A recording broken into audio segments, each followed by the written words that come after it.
All right. Well, hello everyone, and welcome to our last Fairy Care Digest of 2023.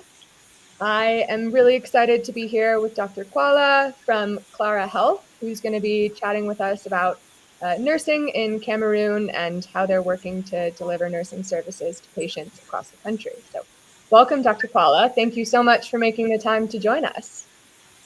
Thank you very much. It's a pleasure to be on your set, and I'm excited to meet all of the people who have joined with us today and looking forward to a very exciting conversation. Fantastic. And for those joining, feel free to drop in questions or comments in the chat as we go, and we'll do our best to make sure we cover them. So to kick things off, Dr. Kwala, could you provide an overview of Klarah and your mission in the context of nursing services in Cameroon? Okay. Thank you very much. So, Klarah is a health tech company aiming to ensure quality home health care by matching patients to nurses based on patient needs, nurses' experience, and their proximity to one another. So we have realized that the family dynamics keep changing as we grow older. Most people leave home and they leave their loved ones back at home. And most often than not, they are concerned about the health of their loved ones and really don't know what is going on, and most often are surprised by that sudden news that probably mama is down in health or this relative is really down in health, and you're wondering what happened. I thought I spoke with them and I thought they were okay. So this what we are trying to do at Klarah is to enable people know that they are okay and not just think that they are okay. So by being proactive in their healthcare, so that's typically what we are doing at Klarah. Mm-hmm. Well, it sounds like a really important service. You're a nurse by background. Could you share a bit more about that and what inspired you to become a nurse? Uh, I always love this discussion because I love the journey that I've taken so far. Yes, I am a nurse by background. I have a first and second degree in nursing, but my terminal degree is in public health, which is still a part of nursing, I would say. So, what inspired me to go into nursing? It's a very long journey. Uh, when I was in secondary school, I was actually the health prefect. So, it's interesting to note that at the time when we really did not know what the future will hold and just excited about going to school, and at that time they used to vote and elect, and so I was elected to be the health prefect. So I was just excited um, about taking care of the health of people. And you had a lot of students with asthma crisis. We had a lot of students with that, and so it was interesting to follow them up. You've not done your pullover, you're not supposed to eat this, and then you're in class, there is a crisis, and they call for you. Remember, I'm also a student like others. Well, I was in Form 5, a senior student at that time. But, it sparked up something in me because at the end of the day, the feedback that I got from the students, the in my small way, I was able to bring about some relief to them. And well, that event passed, but at least it left something in my mind. And so, fast forward some years down the road, I was in the university, and of course, it was a very easy decision for me to be able to take to do nursing. So, I went into nursing. 4 years later, I had my bachelor's degree in nursing science and started practice almost immediately. And so many years down the road, I thought I should go back to school to do the master's, and I did. And so far, do I regret embarking on this journey? I really don't think so, because the opportunities that I've seen in nursing um, in my country and of course beyond. I've not practiced out of Cameroon. I've practiced only in Cameroon, but I've been able to interact also with nurses out of Cameroon, and I think it has been a beautiful journey. So that's really my journey in nursing. It's also worth noting that as a nurse, I have had the opportunity to work in both rural and urban areas. I have had the opportunity to work as a bedside nurse I have had the opportunity to work at administrative level as a district nursing officer, and of course, I've had an opportunity to work as a public health nurse. Just to say that nursing has vast opportunities, and it has, as I said, it has been a beautiful journey. For the past 2 decades, I've been a nurse, and I just keep loving what it has to offer. And of course, I know I have not exploited all of the opportunities, but then I think I've been able to make use of the few that has come my path. Yeah. Thank you for that. It sounds like you have just a wealth of experience across the health system in Cameroon. For Sure. folks that are maybe not as familiar with the Cameroonian health system, what are some of the challenges that nurses face in Cameroon? Ah, the challenges are enormous, but some are just similar with other, let's say, with other countries. Um, the first challenge is that of recognition. You know, one thing that COVID did to the nursing profession is that it brought nursing to the limelight. It made people to realize finally that okay, nurses are the backbone of the healthcare system. So just I'm just trying to highlight that because it is one of the struggles that is present in Cameroon, and I know it's across board. I say so from over 20 years of experience. Most often, nurses are not recognized. They are always there, they are always present, but they think the recognition that they need or they deserve is not being given to them. So I think that is one of the challenges that we have. Another challenge also is that we have some policies that really do not work in our favor. You know, if you are not at the decision table and somebody else has to make the decisions for you, definitely it's at times it's very tricky for you to be rightly represented. So at most decision tables, nurses, the agenda of nurses is not being brought there, and so we are not rightly represented, and some of the policies really don't work in our favor. So and so it makes it difficult the work environment, the aspect of promotion at work, and recognition, as I've said, at work, and even beyond in the population. It is a little challenging, and those are some of the things that we struggle with.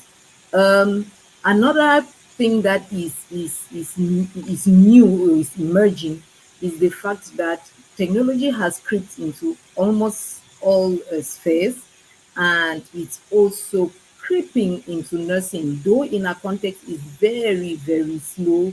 But one of the challenge is that even as nurses, most of the nurses are not prepared for this new wind of change that is, just hitting almost every profession. It's also creeping into nursing, but most of the nurses are not prepared for this. So it's a challenge at the level of the nurses, and of course, probably at the level of the training that we get. Hmm. Yeah, so from the nursing side, challenges in the recognition and the policy, and then, keeping up with the ever-changing tech landscape. How Exactly. about from the patient perspective in terms of, accessing nursing services? Yeah, most nursing services are gotten from the health institutions. So it's hospital based. If you need the services of a nurse, you will be either in the health center, in the hospital, district, regional, or just in the health center. But it's easier to get nursing services in those places because you always have nurses there. But to get nursing services at home is not something that is very popular in our context. Most people think that healthcare should be in a hospital setting. And unfortunately, so many people wait when they are very sick. That's when they go to the hospital setting. So it becomes a little bit challenging. So, from the patient's perspective, access to nursing is something that is easy to attain when we are in the hospital, especially a structured service to offer nursing care out of the hospital setting. Mhm. Yeah. And it seems like Klarah has sort of taken that challenge and turned it into a bit of an opportunity. Exactly. Uh, my years of bedside nursing brought me firsthand with the challenges that patients have, especially people who need continuous care. We know that there is an increase in non-communicable disease, and most people who have this non-communicable disease need continuous care. And continuous care means that they should be coming to the hospital every now and then. But most people will not want to come to the hospital every now and then because there is the time of transportation to the hospital. When you get to the hospital, long waiting time, and so on and so forth. So most of them will choose not to come and respect their appointments. So what happens is that they will only show up when they have another crisis.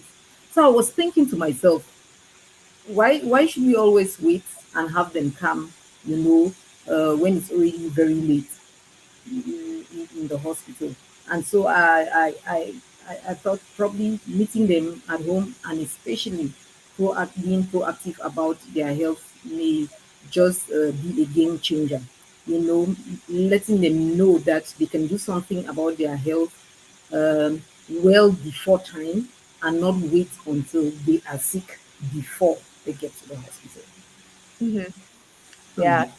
Mhm. That brings me to kind of my next area of questions, which is more about how Klarah works. So can you tell us a little bit about who your customers are and how Klarah helps them access nursing services?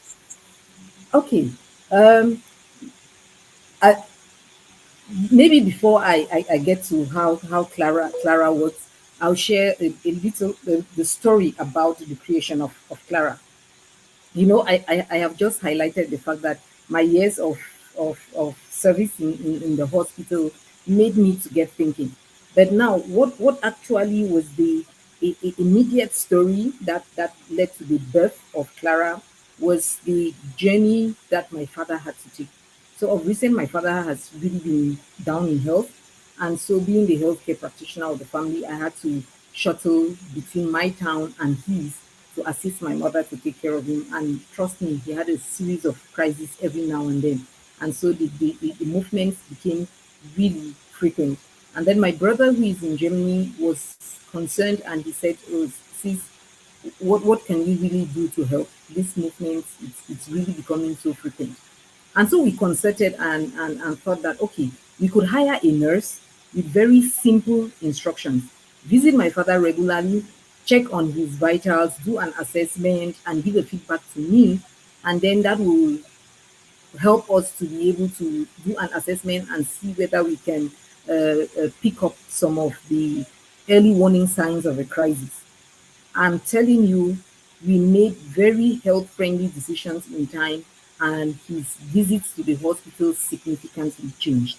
So the narrative changed for my father, and then I said, okay, if I'm able to get those results from my father, and if my brother and all of us who are away from home are always worried about him, we were lucky because we had a healthcare practitioner who was, able to work with them. But there are families who don't.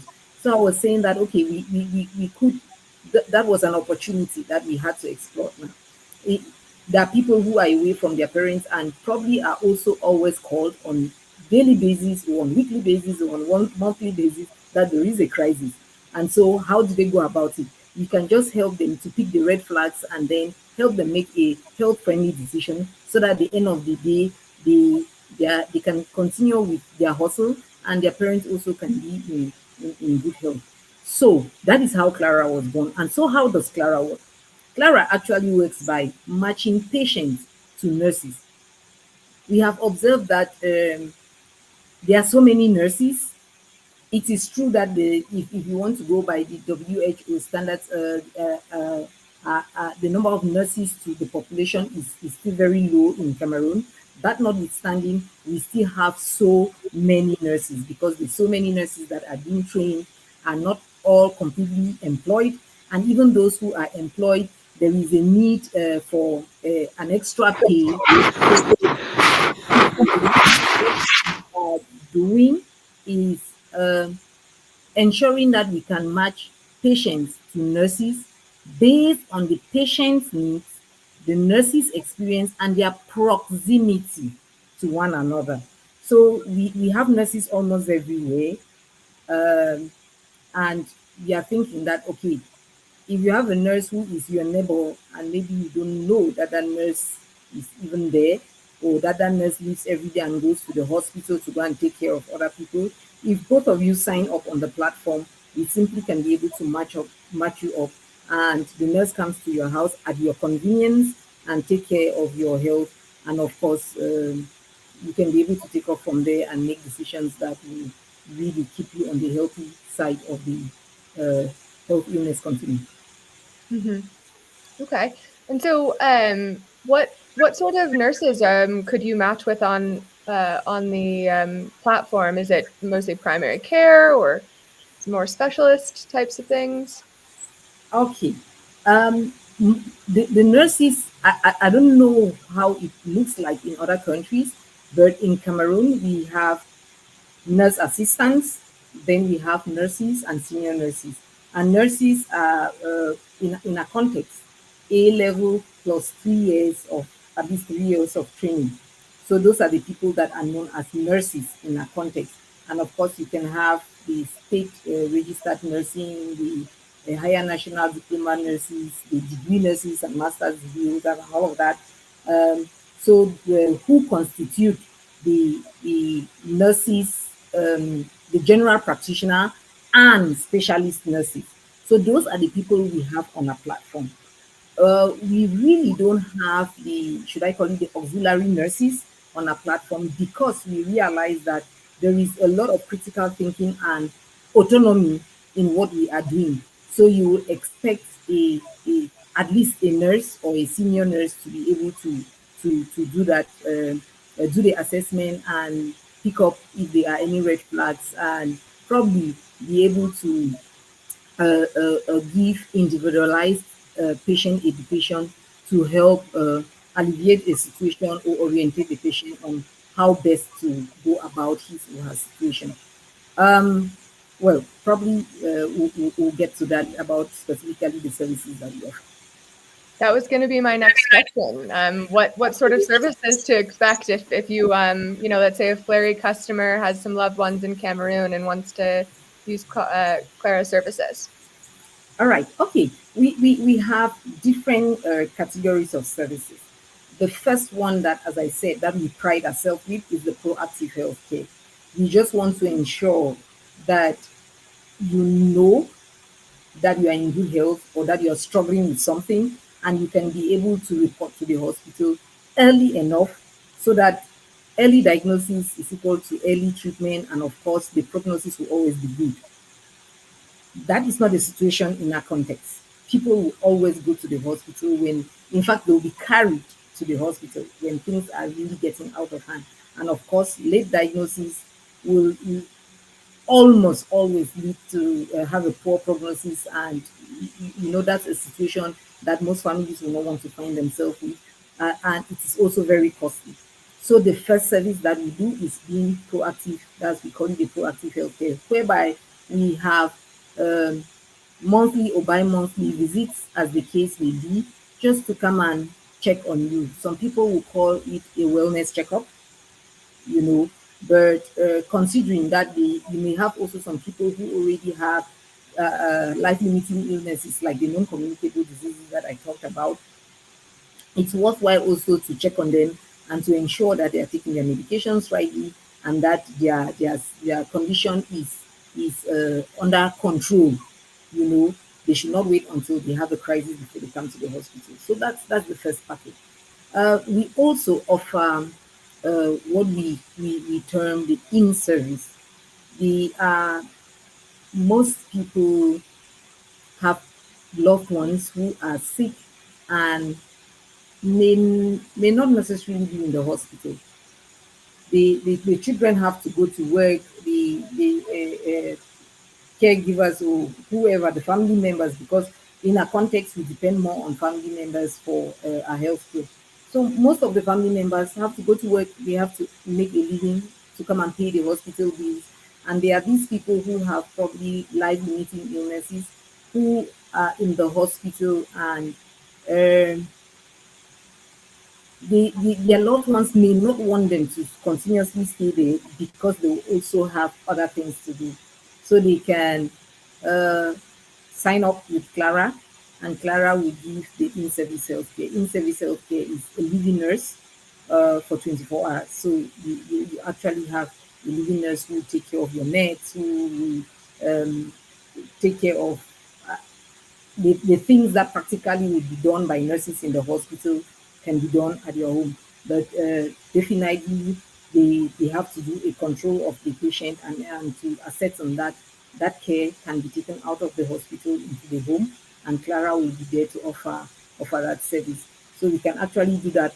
Or we simply can have somebody. There are some people who really don't want a living nurse, but they want the nurse who will be there to serve the medications and assist in ambulation and all of that for the patient while they are away at work. And when they come back in the evening, they continue. So there are some people we also can be able to offer that partial living services for people who may need it. So I think those are the services that we offer at, or the different packages that we offer at Clara. Yeah. And I can imagine those are really useful, from wellness checkups to see how people are doing to this live in or partial live in. How many nurses are on your platform, and is it available everywhere in the country? Okay. We have over 700 nurses, seven, 700, over 700 nurses.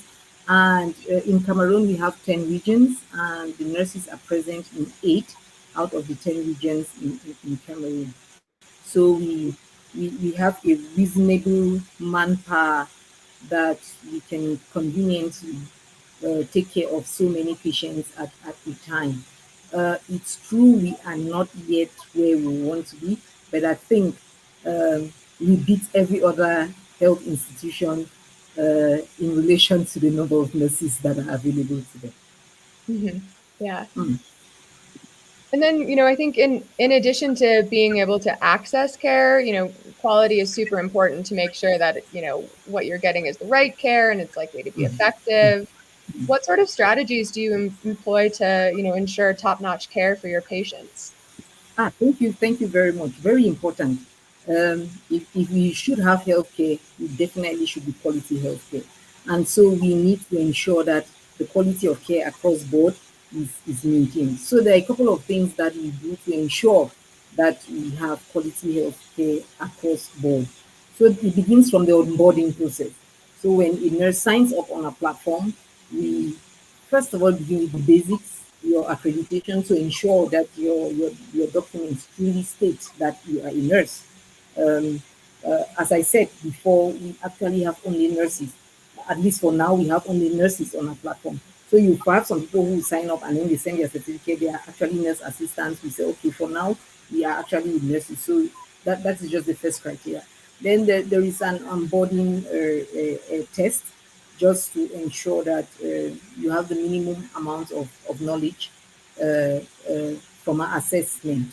So it is true. I don't want us to get into the politics of whether that's a true test of knowledge or not, but at least that's one other thing that we do. And then we have webinars that we do with the nurses to address pertinent topics that may be of use to the people across board. So there are webinars that we organize for the nurses.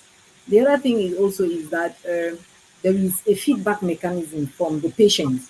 So the patients rate what you are doing, and you can be able to take action. Because if you're poorly rated, we want to understand. It's not first of all dismissal or taking you off the platform. There is to understand where actually you were having challenges, if actually they were. At times it was just at the level of communication and all of that. So our modules or our webinars really span from just not only the technical aspects, but to nurse-patient relationships and to communications and all of that, so that we ensure that. But if then you consistently get a feedback that it's not comfortable, then we think that you are not the one for a platform. And finally, when people or nurses are on the field, they are not left alone because help is always just a call away. There are times that you go and you think that it's just regular visit, it's just a wellness visit, and then you go and meet something else that probably you were not prepared for, and maybe you think that you are not very comfortable to address that. So you call and you'll be able to, at the back end, give you guidance on what to be done and if referral should be done immediately or something. So those are some of the things that we put in place to ensure that the quality of care is top notch across the board. Yeah. And I think you mentioned this earlier around non-communicable diseases in particular, but the continuity of care is really important. So, if you're using Klarah services, could you have the same nurse coming to visit you, for your wellness checks or if you need more semi-regular treatment? Yes, we have people who have signed up 1 year, 2 year now, and they have been with the same nurse. So you can have the same nurse checking up on you all of the time. But then the question that I always get frequently is, what if the nurse is not available? That is why we have a sea of nurses and we have their location. And the nurses know that if they are not to be available, then they have to notify. Then we notify the patient that, okay, you will not be having your regular nurse. There will be another nurse who will check up on you. So for the sake, as you said, the sake of continuity of care, we encourage that you have a similar nurse, especially when they are getting good ratings. So you can have a similar nurse or one nurse check up on you. But in the event that they will not be able to respect their appointment, we ensure that that communication takes place and the nurse is replaced. hmm Yeah. Um, can you talk a little bit about, the role of empathy in delivering nursing services, while we're touching on quality? Yeah, I think what um, makes nursing to stand out is the place of empathy. You know, when I was in school, somebody differentiated nursing and medicine. That nursing is caring, and nursing and medicine is curing. Mm. And you know that caring cannot go without empathy.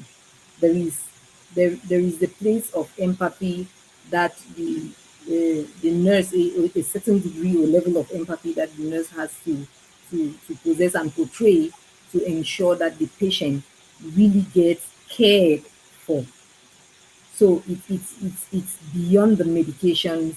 It's understanding the patient, understanding their pain, and just being there for them.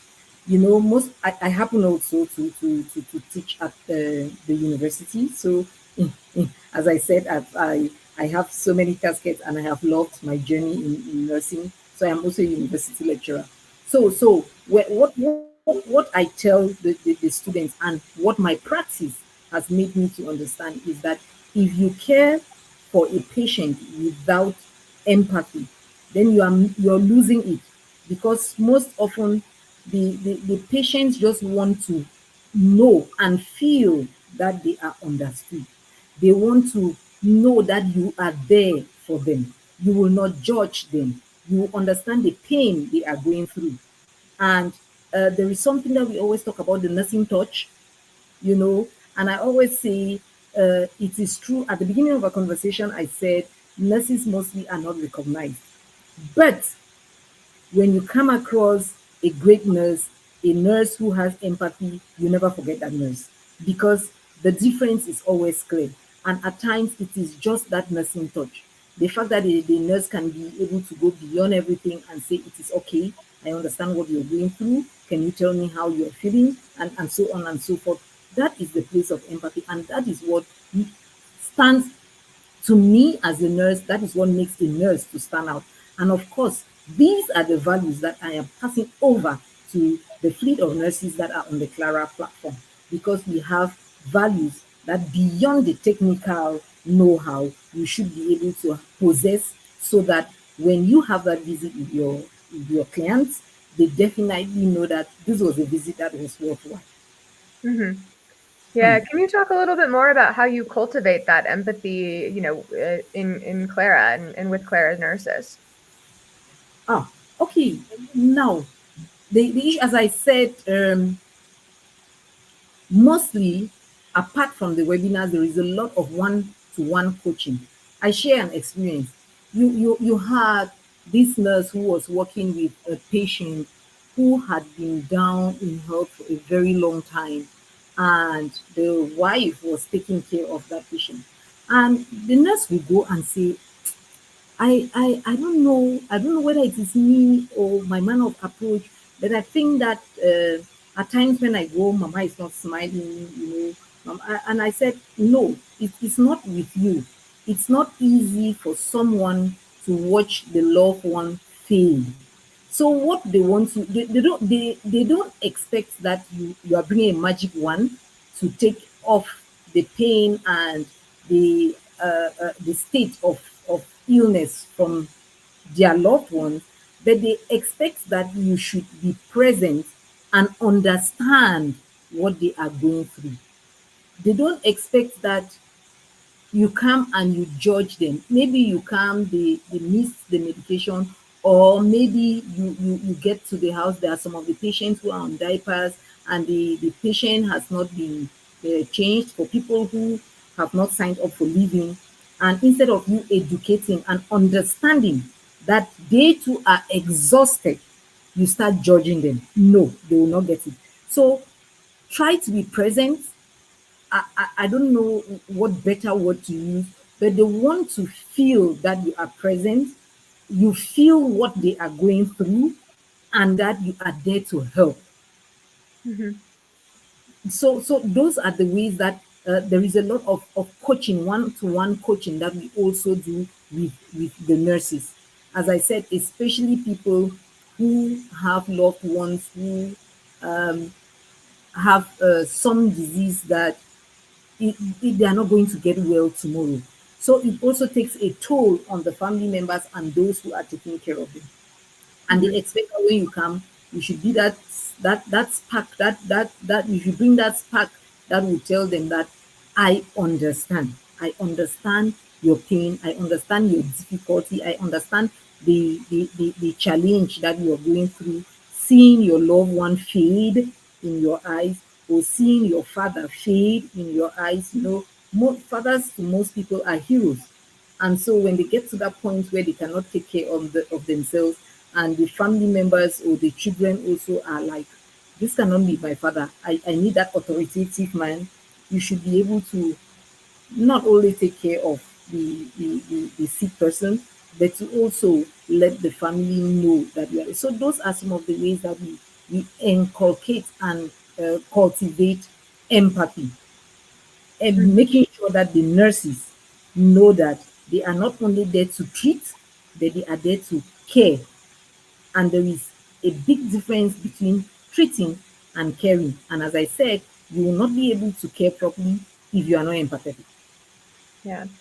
I really like that distinction between, treatment and caring. I think that that's, really, really well put. Um, and I'm sure the nurses, with Klarah, as you're going into patients' homes and kind of flipping this model from a hospital-based perspective, you're also in communities themselves, and maybe you can talk a little bit about how some cultural aspects influence, the perception of nurses and the perception of Klarah nurses in Cameroon.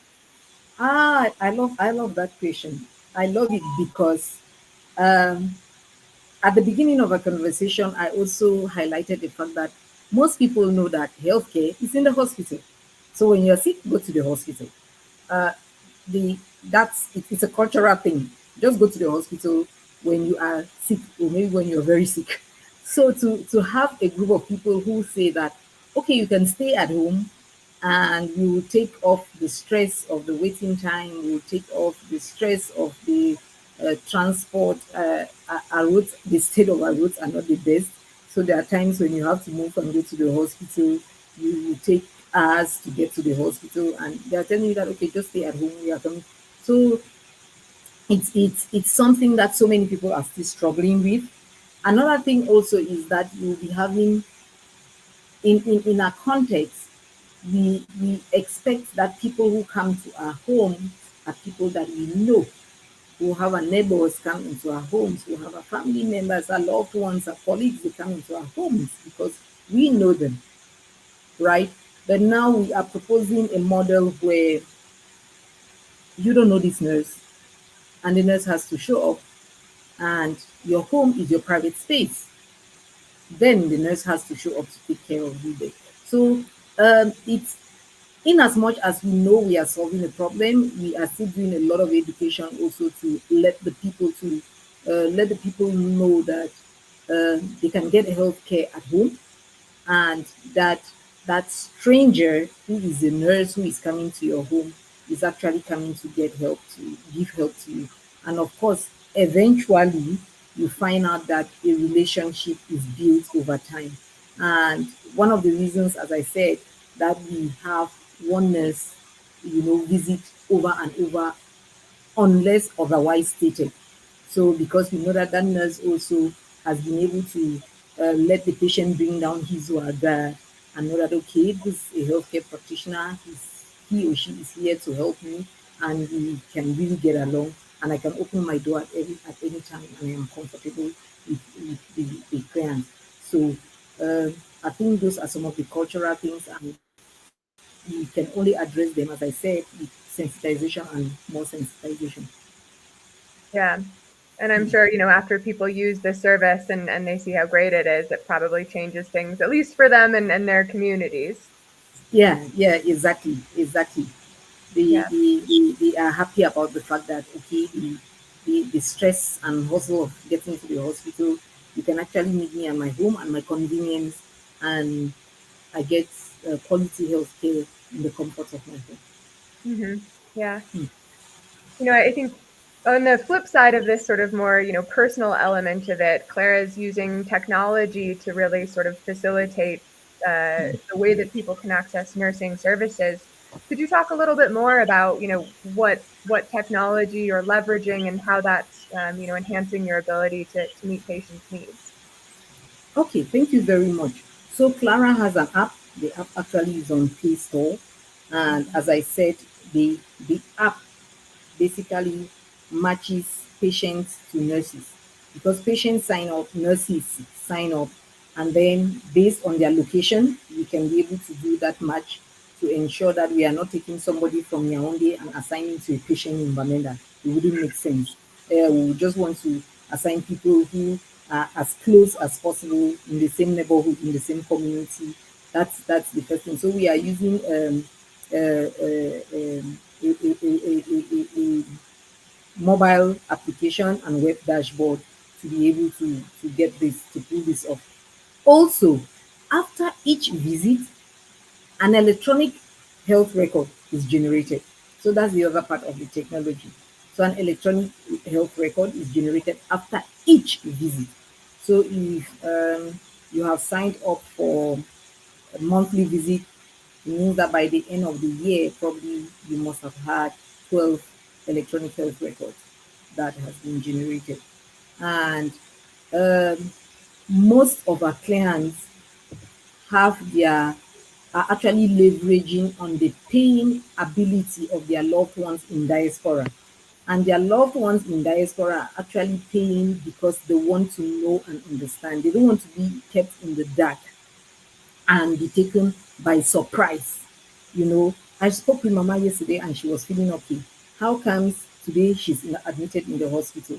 There is always like there is a missing something somewhere. And the typical African mother will not want to bother their children. They will say, okay, I can deal with this. If I tell my child, he will now be worried. And so that's why they struggle on their own. And then at the other end, you just get that probably she's hospitalized. So when they sign up, the people in the diaspora, when they sign up, what happens is after each visit, of course, we get consent from their loved ones. We get consent from them, and we can actually share their records with them. I think we have had one or two very interesting cases where the angels, the payers, we call them angels, that the angels have actually paid and said, you know what, I respect the privacy of my loved one. I know that he or she needs health care, but I don't want you to share the electronic health record with me. You know, just do all that you have to do to ensure.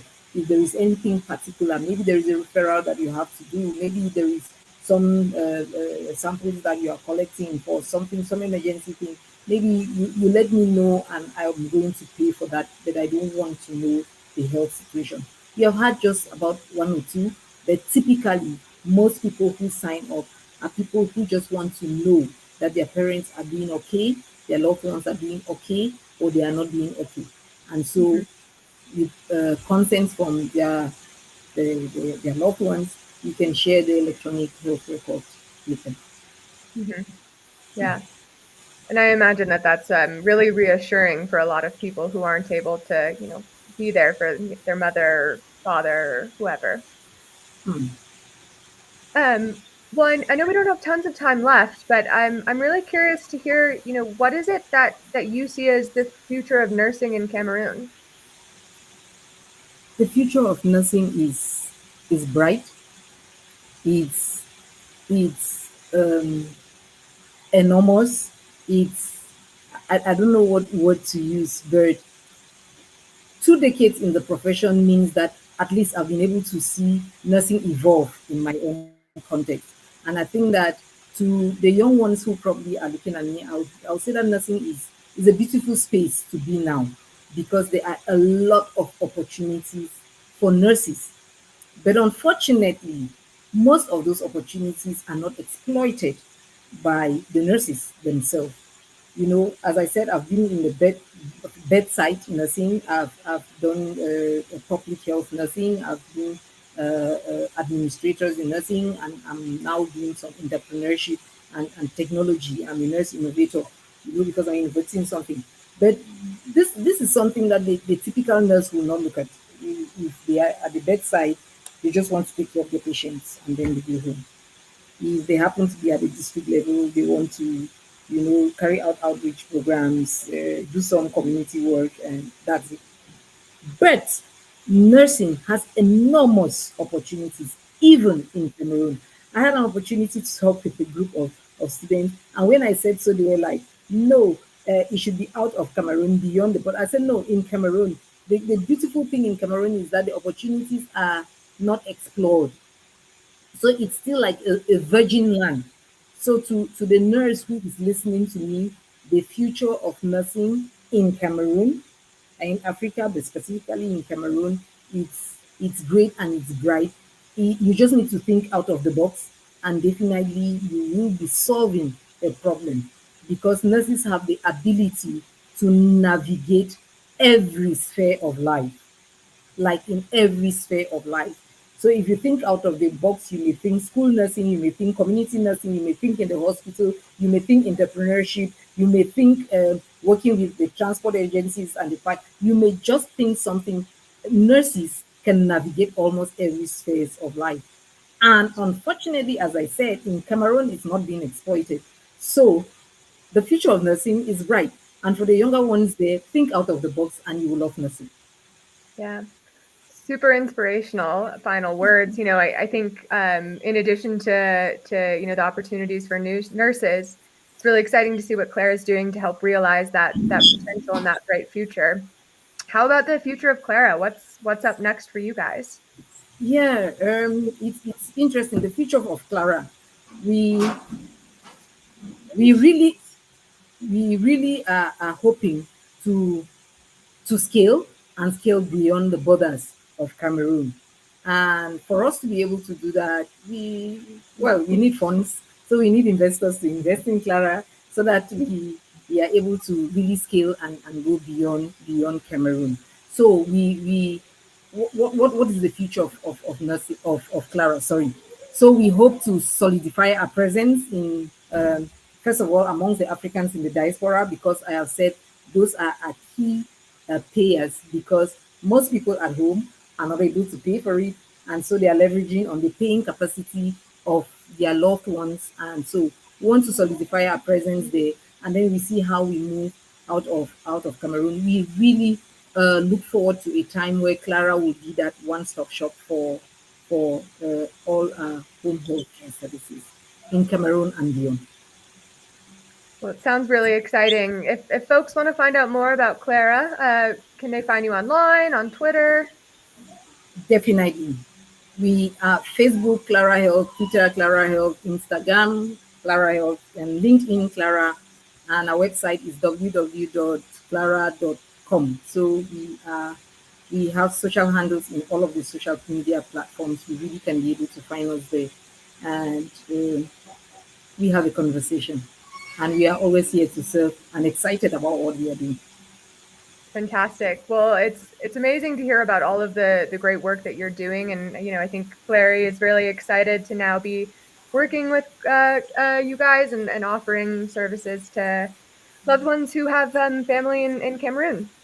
So Yes. thank you so much, Dr. Kwala. Really appreciate you making the time, and we're excited to follow all of the great work that you and Clara are doing.